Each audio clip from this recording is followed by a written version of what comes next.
কয়েকটি শর্তে আটকে আছে ইরান যুক্তরাষ্ট্র শান্তি আলোচনা।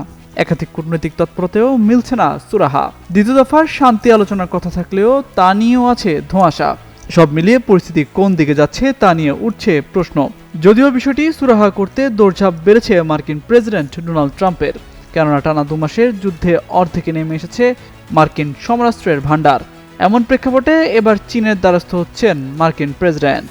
সোমবার এক বিবৃতিতে ট্রাম্প জানান, তেহরানের সঙ্গে সৃষ্ট এই সংকটময় পরিস্থিতি নিয়ন্ত্রণে বেইজিংয়ের বর্তমান অবস্থানে তিনি পুরোপুরি হতাশ না হলেও দেশটি আরও অনেক বেশি সাহায্য করতে পারত।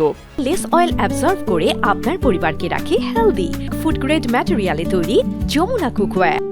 অন্যান্য আন্তর্জাতিক সংকটে যুক্তরাষ্ট্র যেভাবে তার মিত্রদের পাশে দাঁড়িয়ে পরিস্থিতি সামাল দেয়, চীনের কাছ থেকেও ইরানের বিষয়ে অনুরূপ সক্রিয় সহযোগিতা প্রত্যাশা করে ওয়াশিংটন। তবে বর্তমান পরিস্থিতিতে বেইজিংয়ের ভূমিকা নিয়ে তিনি সরাসরি কোনো নেতিবাচক মন্তব্য করা থেকে বিরত থাকেন।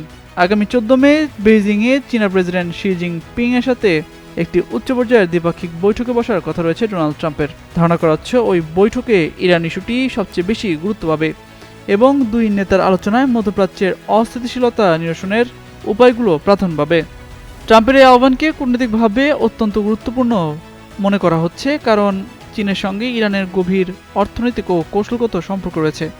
বেইজিং যদি সরাসরি মধ্যস্থতা করে বা ইরানের উপর চাপ সৃষ্টি করে, তবে এই দীর্ঘস্থায়ী যুদ্ধের অবসান দ্রুততর হতে পারে বলে মনে করছে হোয়াইট হাউস।